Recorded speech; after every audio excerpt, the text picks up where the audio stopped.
X-Brown na may dating. Gusto nyo bang malaman kung paano to na-achieve? Panoorin ang buong video para malaman.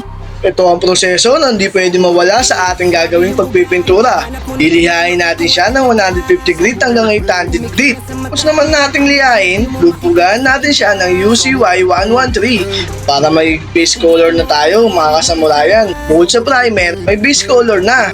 Astig! Para naman sa dagdag kinang ng ating outcome, lalagyan natin siya ng base color na sparkling silver para mas makinang ang ating outcome. Sunod naman natin ibubuga ang ating mabangis na top color. X-Brown nga pala, mga kasamurayan. Napakabangis ang resulta nito mamaya. Susunod naman natin ang proteksyon sa ating pintura na K1K Clear para sa ating top coat. Layer by layer lang ang pagpipintura para pantay ang kintab. Excited ka na ba sa resulta? Ito na ang ating X-Brown. Napakakinis, napakakintab. Gawang samurai yan eh. Hanap mo na kulay makukuha talaga. Samurai Pay. Kumikina sa mata, merong kalidad na di mo makikita sa iba.